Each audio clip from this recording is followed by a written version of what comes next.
अस्सलाम वालेकुम नाजरीन, आप देख रहे हैं JN न्यूज़ और मैं हूं आपकी होस्ट रुबीना चौधरी।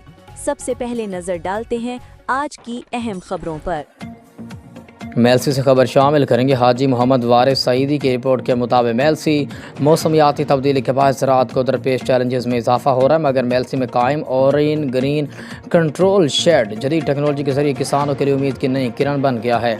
ये बात मोहम्मद अमजद NSM हेड ने मीडिया से बात करते हुए की। पाशा एग्रो के ताउन से कायम ऑरेन ग्रीन कंट्रोल शेड मौसमियाती तब्दीली के असरात से निपटने के लिए जदीद ज़रूरी तरीक़ों को फ़रोग़ दे रहा है। यहाँ दर्जा हरारत और नमी को कंट्रोल करके ऐसे बीज और पौधे तैयार किए जा रहे हैं जो सख्त मौसमी हालात का मुकाबला करने की सलाहियत रखते हैं। शेख नईम पाशा CEO पाशा एग्रो ने कहा कि इस जदीद निज़ाम से न सिर्फ फसलों के नुकसानात में कमी आएगी बल्कि पैदावार में इजाफा भी मुमकिन होगा, जिससे किसानों को बराह रास्त माली फ़ायदा पहुँचेगा।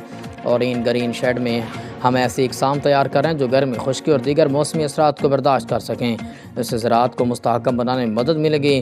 पहले हमें मौसम की वजह से काफ़ी नुकसान होता था, लेकिन अब इस शेड की वजह से हमें बेहतर पैदावार और मुनाफा मिल सकेगा। ऐसे मनसूबे से मुल्क भर की मुल्की मईशत के इस्तेहकाम में अहम किरदार अदा करेगा। इस मौके पर हैदर खान, मोहम्मद ताहिर, मोहम्मद इलियास और आसिफ ठोठा भी मौजूद थे।